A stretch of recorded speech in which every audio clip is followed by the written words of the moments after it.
podcast.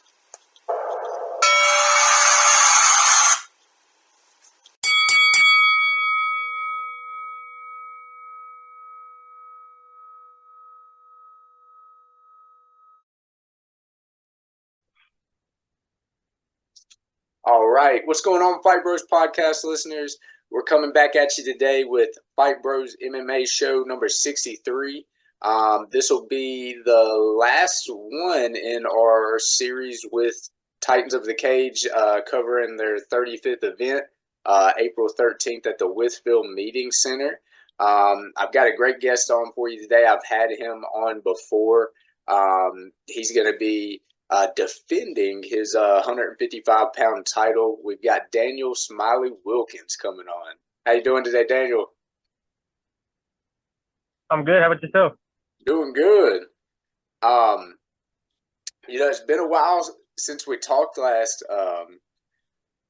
The last time I talked to you, you were defending your title at Titans of the Cage 33.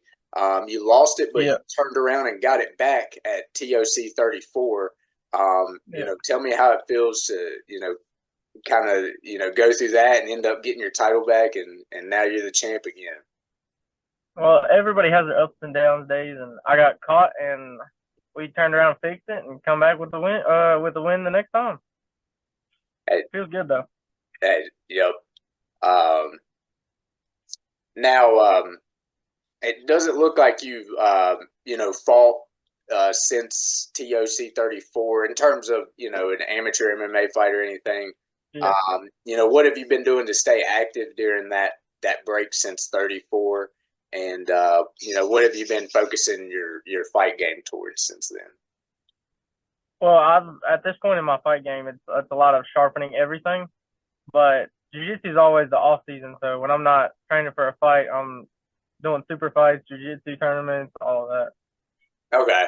Yeah. Where I follow you on Facebook, I see that, it looks like you're frequently, coaching jiu-jitsu. You're very involved in that side of it. Yeah, I still train. I train 7 days a week, so it's just there's no off season for me. I just keep training. Hey, I love it, man. That's how it should be.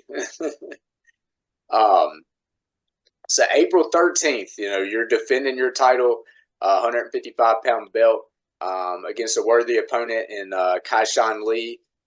He's coming off 3 finishes. How's training camp going, and how have you been, without giving away your game plan, how have you been preparing for this? I mean, just like I'm going against the biggest, baddest dude ever. Like I'm fighting to end it all in there. Now, at this point, is the goal still the same since we last talked? Are you, wanting to turn professional at some point, or do you want to keep, defending this belt and working your way through these contenders? The plan is to go pro actually next year. I got to change a couple things, but after that, plan is to fight professional next year. Okay. Do you have been in contact with some promotions and kind of got that side of it going? I've been in contact with them, yes, and they've wanted me before, but I was like, I'm just gonna run out to more amateurs, and then we're gonna talk to them deeper. Yeah, just kind of waiting for the right time. You and your team kind of feel like. Yeah, for sure. I like it. So I want to ask you kind of some fun questions here.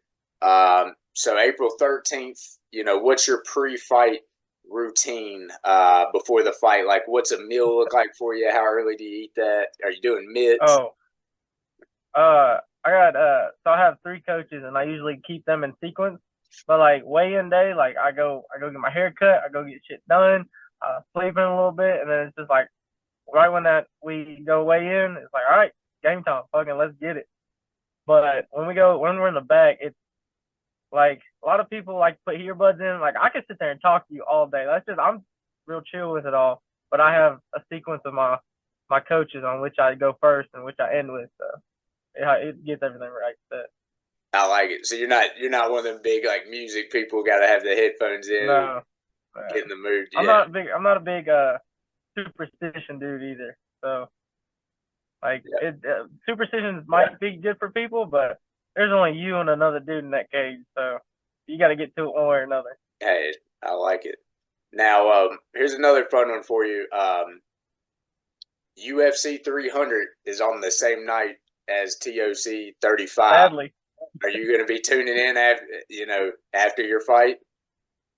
I mean, yeah, it depends on how late we go, but for sure, I'm ready to watch Mac Holloway. That boy is killer.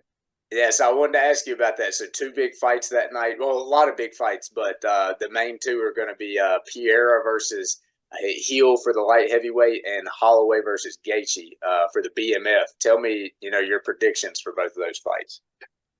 I got Holloway all the way. Like, that dude, he's such a good, like, human being, like, family guy, all that, but still just loves to fight. And then I got Alex. Alex is just a beast. That dude is a different breed. Yeah. Hey, I think that's going to be a tough fight for Holloway. Gaethje hits hard, man. Yeah. I wouldn't doubt it. So, I don't want to take up too much of your time. This is a new question I've been asking everybody, man. So we talk about fights on here, but you also see behind me we got Bigfoot, extraterrestrials, all kinds of stuff. Any of that unexplained stuff you believe in? Yes, no. Like, it's on the line. Like, I think it's interesting, but like I wouldn't sit down and like go crazy over it all. But I think it's like wild. Like, you never know what's actually out there. Yeah, hey, I like it. Yeah, I've been trying to mix it up. I do some fight podcasts with fighters and all that, and then I try to get some of the people in this field to mix it up a little bit. So just a little fun. But the next thing I want to do is just kind of leave the floor for you to give any shout outs or anything. Your team, any of your teammates that's been helping you up towards this training camp here. Yeah, I got 2 other guys fighting with me, Hunter Peeler, and then Jake Weathers will take his first step into the cage. And these boys, we put on a show, I'll tell you that. We bring the crowd and we put on a show, and we're ready to leave it out in the cage. So I appreciate all the support and help from my people and my family, and ready to get to it. So there will be 3 of y'all from your team fighting that night. Yep. Hunter Peeler, I'm pretty sure he'll be fighting for the #1 contender for 35, and then Jake Weathers will be fighting for the 70, or not for the 70 belt, but his first debut for 70. Good. But how does that feel? Going in. I mean, that has to feel good. All 3 of y'all going through that together, and then having you as the champion to give them experience and stuff. It builds bonds for sure. That deep bonds between your boys. Hey, I like it, man. Well, I don't want to take up too much of your time, man. For the listeners, we tried to work this out yesterday and had some very bad technical difficulties. So, I'm glad Daniel was able to take some time, and we were able to get it worked out again today. So remember, you don't want to miss the fights, listeners. April 13th, you want to come out. This is going to be a great fight for we're going to have Daniel Smiley Wilkins defending his 155-pound title against Kyshon Lee. You don't want to miss that one. Is that one going to be the main event? Yeah, we're the main event. All right. Yeah, that's the main event, listeners. So you don't want to miss that one. If you're still looking for tickets here, we're coming up on a week out. Visit www.tocfights.com. And also, if you're looking to keep up with Daniel, we'll have his social medias posted on the podcast so you can keep up with him heading into this fight and then keep up with his MMA journey after this fight as well. Daniel, I want to thank you so much for taking your time to come on here and take an interview with me today. And best of luck on April 13th. I appreciate it. Hey, thank you, Daniel. I'll end it out here. Thanks for listening to the Fight Bros podcast. If you like what you heard today, like us on Facebook and like and subscribe to us on YouTube. Thanks for all your support.